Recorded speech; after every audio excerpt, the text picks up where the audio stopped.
আমরা আজকে পড়ব ইউনিট 11 1 থেকে 3 পর্যন্ত। Let's start. Commands, instructions and requests, এগুলো সম্পর্কে আমরা আগের ইউনিটেও পড়েছি। দেখি এখন নতুন কি রয়েছে। লুক, লিসেন এন্ড সে, দেখো, শুনো এবং বলো। ছেলেটি বলছে, can you give me your English book? তুমি কি আমাকে তোমার ইংলিশ বইটি দিতে পারো? মেয়েটি বলছে, শিওর, হিয়ার ইট ইজ, অবশ্যই, এই যে এখানে। তাহলে আমরা কি দেখলাম? ছেলেটি মেয়েটির কাছে কিছু চাইছে। কিভাবে? ক্যান দিয়ে একটি সেন্টেন্স তৈরি করে সে কাজটি করলো। অর্থাৎ ক্যান মানে কি? পারা। গিভ মানে কি? দেওয়া। মি মানে আমাকে। তাহলে ক্যান ইউ গিভ মি, তুমি কি আমাকে দিতে পারো ইউর ইংলিশ বুক, তোমার ইংরেজি বই? মেয়েটি কি বললো? শিওর, অবশ্যই। হেয়ার মানে এখানে, ইট মানে ইহা, ইজ মানে হয়। হেয়ার ইট ইজ মানে কি? এই যে এখানে, অথবা এই যে নাও। তাহলে আমরা কারো কাছ থেকে কিছু চাইতে গেলে কিভাবে প্রশ্ন করতে পারি বা কিভাবে বলতে পারি?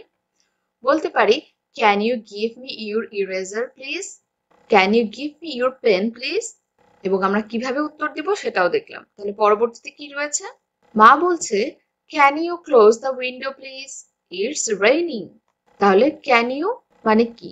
তুমি কি পারবে? ক্লোজ দ্য উইন্ডো, ক্লোজ মানে বন্ধ করা, উইন্ডো মানে জানালা। তাহলে বলছে, অনুগ্রহ করে তুমি কি জানালাটি বন্ধ করতে পারবে?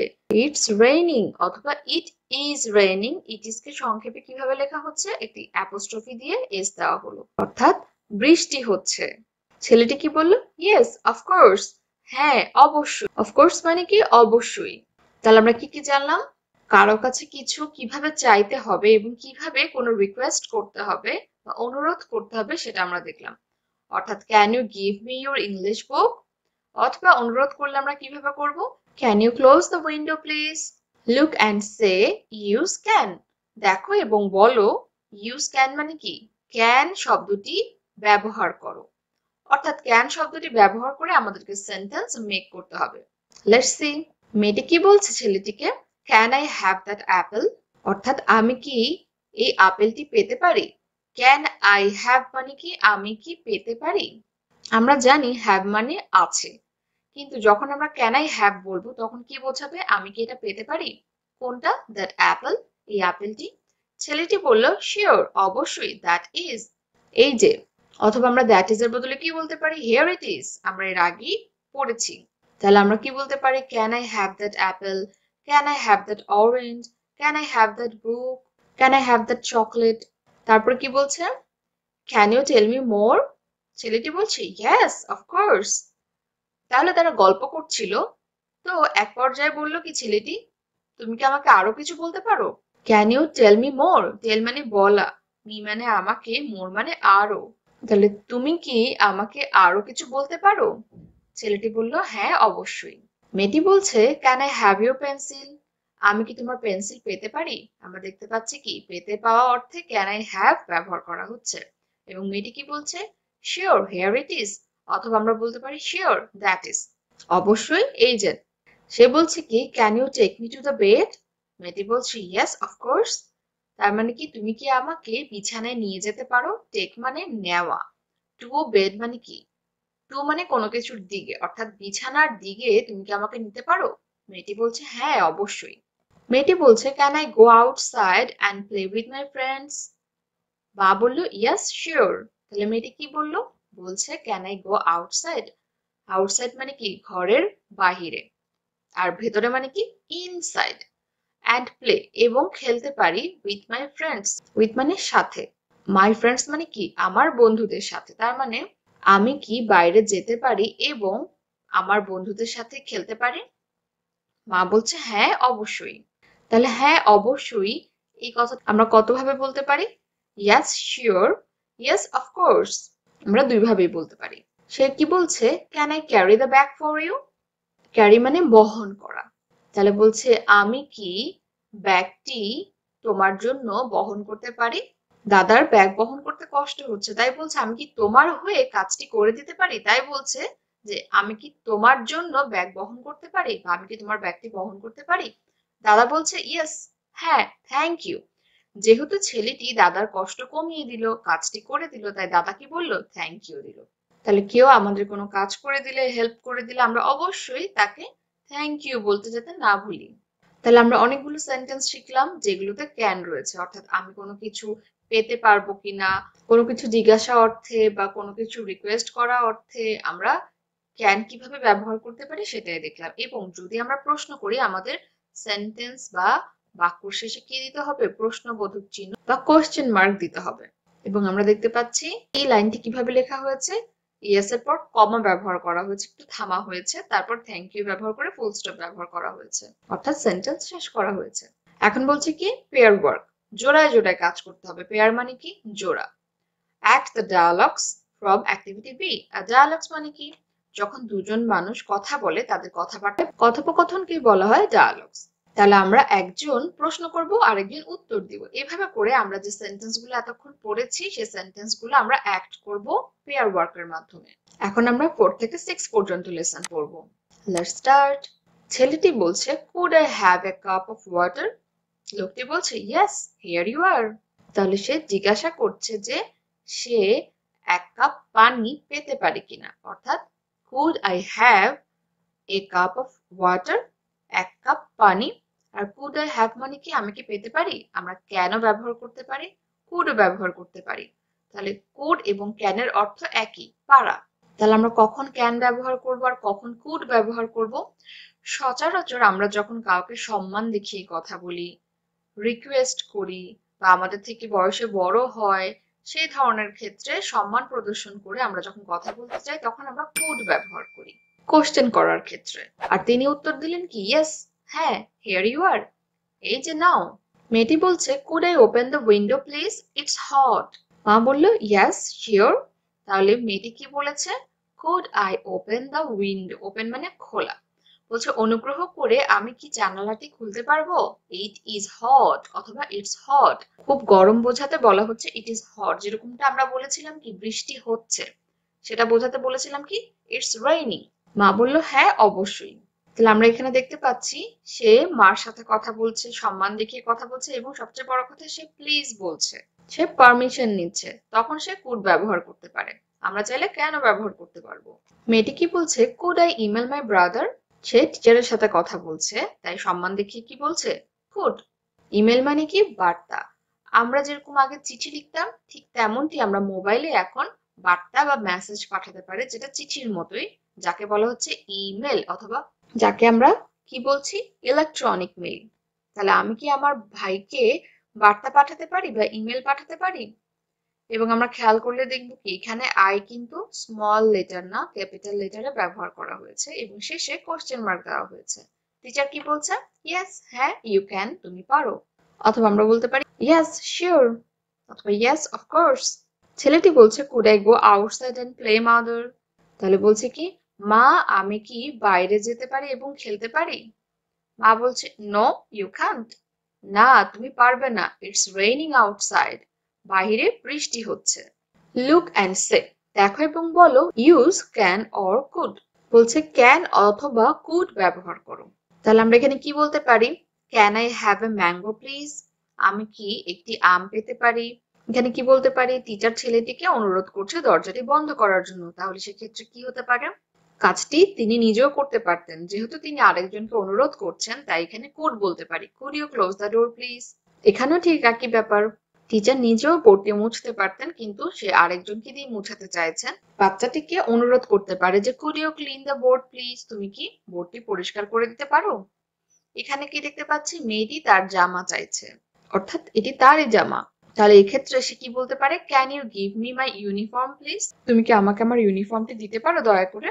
আমরা সচরাচর ক্যান এবং কুডের মধ্যে তেমন কোনো পার্থক্য দেখি না, যদি না সেখানে সম্মান প্রদর্শন করা হয় বা অনুরোধ করা হয়, বা এমন হয় আমরা টিচারের সাথে কথা বলছি, আমরা গুরুজনের সাথে কথা বলছি, আমরা অফিসের বসের সাথে কথা বলছি, যাদেরকে রেসপেক্ট দেখাতে হবে অনুরোধ করে কথা বলছি, সেসব ক্ষেত্রে মূলত আমরা কুড ব্যবহার করি। এছাড়া ক্যান এবং কুডের মধ্যে কোশ্চেন করার ক্ষেত্রে তেমন কোনো পার্থক্য নেই, তাই আমরা আমাদের ইচ্ছে মতো আসলে ব্যবহার করতে পারি। কিন্তু তবুও আমরা খেয়াল রাখবো যখন আমরা রিকোয়েস্ট করব এবং সম্মান করে কিছু বলতে চাইবো তখন আমরা কুড ব্যবহার করার চেষ্টা করব, সেটা ভালো হয়। আমরা আজকে পড়বো ইউনিট 12 লেসন 3 থেকে 5 cursive small letters. Look and say, দেখো এবং বলো। তাহলে আমরা এখানে কি কি লেটার দেখতে পাচ্ছি? কিউ আর এস টি। আমরা এই স্মল লেটারগুলো কার্সিভ ফর্মে কিভাবে লিখে সেগুলো দেখতে পাচ্ছি। তাহলে আমরা দেখিনি যে কিভাবে এগুলো লিখতে হয়। তাহলে আমরা দেখি যে কিউ কিভাবে লিখে। আমরা দেখতে পাচ্ছি কি জি এর মতো করে এতটুকু লিখে এদিকে না ঘুরিয়ে আমরা উল্টো দিকে ঘুরিয়ে দিলে হয়ে যাচ্ছে কিউ। তাহলে আমরা একটা লেখার চেষ্টা করি। আমরা ডি এর মতো করে নিচের দিকে আসব, উল্টো দিকে ঘুরিয়ে দিব, হয়ে গেল কিউ। এবং আমরা মাঝখানের এবং শেষের ঘরে কিউ লিখব। তারপর চলে যাই আর এ। আমরা দেখতে পাচ্ছি আর কিভাবে লেখা হচ্ছে, মাঝের ঘরটিতে আর লেখা হচ্ছে এবং ডাবল আর লিখলে আমরা কিভাবে লিখবো তাও দেখানো হচ্ছে। এরপর চলে যাই এস। ডাবল এস লিখতে হয় কিভাবে তাও এখানে দেখানো হচ্ছে। তাহলে আমরা একটি লিখে দেখাই, এস। তাহলে এরপর চলে আসে টি। টি একদমই সোজা, আমরা দেখতে পাচ্ছি সিঙ্গেল টি এবং ডাবল টি আমরা কিভাবে লিখতে পারি। আমরা দেখতে পাচ্ছি কি একটি কুইল্ট অথবা লেপ। Q for quilt, Q U I L T, quilt. তারপরে কি rat, R for rat, R A T, rat. Sun, S for sun, S U N, sun. Tiger, T for tiger, T I tie G E R, car, tiger. তাহলে আমরা কি কি শিখলাম? আমরা শিখলাম Q R S T small letters cursive ফর্মে, এবং Q for quilt, R for rat, S for sun এবং টি ফর টাইগার স্পেলিং সহ ওয়ার্ডগুলো শিখে নিলাম। তাহলে আমরা আরেকবার দেখি তো কিভাবে লিখতে হয়। তাহলে আমরা দেখতে পাচ্ছি কার্সিভ স্মল লেটার্স দিয়ে কিভাবে কুইল্ট, র্যাট, সান এবং টাইগার লেখা হচ্ছে। আমরা বাসায় বসে প্র্যাকটিস করলে আমরা নিজেরাও তা লিখতে পারবো। নাম্বারস 31 থেকে 40 পর্যন্ত আমরা তাহলে এখন নাম্বার রিভিউ করি। Let's start. Say the numbers, সংখ্যাগুলো বলো। আমরা বলেছিলাম কি 30 পর্যন্ত 30, যেটা এর আগের ভিডিওতে আমরা পড়েছিলাম। এখন 3 থাকলে আমরা কি বলছি 30। তাহলে এটার ডান পাশে যে নাম্বারটি থাকবে সেটা অনুযায়ী আমরা পুরো সংখ্যাটি উচ্চারণ করব। যেমন 3 এর পাশে কি রয়েছে 1, তাহলে আমরা কি বলবো 31, 32, 3 2 32। 3 এর পাশে রয়েছে 3, তাহলে 33। এভাবে করে 34, 35, 36, 37, 38, 39, 40, 40। তাহলে যখন 4 চলে আসলো আমরা তাকে কি বলছি 40। তাহলে 4 এর পাশে 1 থাকলে কি হবে 41। এভাবে করে 42, 43, 44 করে 49 পর্যন্ত হবে, যেটা আমরা পরবর্তী কোনো একটি ভিডিওতে শিখব। তাহলে আমরা কত থেকে কত শিখলাম 31 থেকে 40 পর্যন্ত শিখলাম। তাহলে আমরা এখন কি করব কাউন্ট করব। এখানে কতটি পেন্সিল রয়েছে আমরা দেখতে পাচ্ছি, এখানে 10টা পেন্সিল, এখানে 10টা পেন্সিল, এখানে 10টা পেন্সিল, অর্থাৎ 10 pencils plus 10 pencils plus 10 pencils কত হয় 10 প্লাস 10 হয় 20, 20 প্লাস 10 হয় 30, আর 1 প্লাস করলে কত হয় 31। তাহলে এখানে আমরা ক্লিক করি, দেখতে পাচ্ছি কতটি রয়েছে 31 পেন্সিলস। তাহলে এখানে আমরা দেখতে পাচ্ছি কি 10 প্লাস 10 হয়ে যায় 20 পেন্সিলস, তারপরে আরো 10 হয়ে যায় 30 পেন্সিলস। তাহলে এরপর আমরা কাউন্ট করি 31, 32, 33, 34, 35। তাহলে আমরা ক্লিক করে দেখি আমাদের উত্তর সঠিক হয়েছে কিনা। আমরা দেখতে পাচ্ছি উত্তর সঠিক 35 পেন্সিলস। আমরা চাইলে প্রথম থেকেও গুণে আসতে পারি, যেহেতু আমরা জানি এখানে 10 পেন্সিলস রয়েছে তাই আমরা যোগ করে এতটুকু পর্যন্ত বলছি কতটি 30 পেন্সিলস। এখানে আমরা দেখতে পাচ্ছি 10 10 10, তার মানে 30 পেন্সিলস। এরপরে কতটি রয়েছে আমরা গুণে দেখি, মনে হচ্ছে 10টি রয়েছে। 31, 32, 33, 34, 35, 36, 37, 38, 39, 40। তাহলে আমরা এখানে লিখবো কত 40, 40। বলছে কাউন্ট দ্য ডটস, এই যে ছোট ছোট আমরা সার্কেল দেখতে পাচ্ছি সেগুলোকে কি বলা হচ্ছে ডটস। বলছে এই ডটস গুলো আমাদের গণনা করতে হবে। তাহলে আমরা গণনা করি। এখানে কতটি রয়েছে 1 2 3 4 5 6 7 8 9 10। এখানে 10 ডটস, তার মানে কি এখানেও 10 ডটস, এখানেও 10 ডটস দেখতে পাচ্ছি। তাহলে কত হয় 10 প্লাস 10 20, আরো 10 প্লাস করলে হয় 30, আর একটা যোগ করলে কত হচ্ছে 31। আমরা চাইলে সবগুলোই বসে বসে গুনতে পারি। তাহলে কোনটা হবে 31। এখানে কতটি রয়েছে আমরা জানি, এই ঘরে 10টি রয়েছে, তাহলে এই ঘরেও 10টি। এভাবে করে তিনটা ঘর মিলিয়ে হয় 30 ডটস। 31, 32, 33, 34, 35, তাহলে কত? 35টি ডটস। তাহলে এখানে 10, এখানেও 10, এখানেও 10, এখানেও 10, তাহলে কতটি হবে? 10 plus 10 20, 20 plus 10 30, 30 plus 10 dots কত হচ্ছে? 40 dots, তাহলে 40 dots. Write the missing numbers. Missing মানে আমরা জানি অনুপস্থিত, তাহলে অনুপস্থিত নাম্বার যেগুলো এখানে নেই সেগুলো আমাদেরকে লিখতে হবে। তাহলে আমরা ক্লিক করে দেখি যে 31 এর পরের সংখ্যাটি কি বা নেক্সট নাম্বার কি। 32, 33 এর পরের নাম্বার বা নেক্সট নাম্বার 34, তারপরে 35, 36, 37, 38, 39 এবং সর্বশেষে কি রয়েছে? The last one is 40. Write the missing numbers. তাহলে এখানে আমরা দেখতে পাচ্ছি কি 40 এর পরে কি রয়েছে? 38, এরপর 36, 34, 32 এভাবে করে। তার মানে আমরা বুঝতে পারছি আমরা 40 পরের বা নেক্সট নাম্বারটি লিখব না, আমরা কি করব? প্রিভিয়াস নাম্বার লিখব, অর্থাৎ 40 আগে যে সংখ্যাটি হওয়ার কথা সেটা লিখব, কারণ আমরা দেখছি বড় থেকে ছোটর দিকে যাচ্ছে। এখন যদি আমরা 40 নেক্সট নাম্বার লিখি তাহলে কি লিখতে হবে? 41 লিখতে হবে। তাহলে এখানে 42 হওয়ার কথা, কিন্তু সেটা নেই। তাহলে আমরা কি করব? বড় থেকে ছোটর দিকে যাব। তার মানে কি 40 আগের নাম্বারটি আমরা লিখব, যেটাকে বলা হচ্ছে প্রিভিয়াস নাম্বার। প্রিভিয়াস মানে কি আগের। তাহলে 40 আগেরটা কি হয়? 39। তার আগেরটা হয় 38। 38 এর প্রিভিয়াস নাম্বার 37। 37 এর আগের বা প্রিভিয়াস নাম্বার 36। এভাবে করে 35, 34, 33, 32 এবং এখানে 31। তার মানে আমরা বড় থেকে ছোট এই ক্রমে নাম্বারগুলোকে সাজালাম। Click the numbers in correct order, আমাদেরকে একটি দেখানো হলো, অর্থাৎ সঠিক ক্রম, অর্ডার মানে ক্রম, সঠিক ক্রম অনুযায়ী আমরা নাম্বারগুলোকে ক্লিক করব। তাহলে আমরা দেখতে পাচ্ছি কি সবার আগে কি হবে? 31, 32, 33, 34, 35, 36, 37, 38, 39 এবং শেষেরটা কি? 40.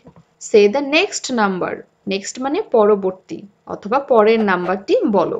31 এর পরের নাম্বারটি কি? 32. 33 নেক্সট নাম্বার কি? 34. 35 এর next number 36. The next number of 37 is 38. Then 40.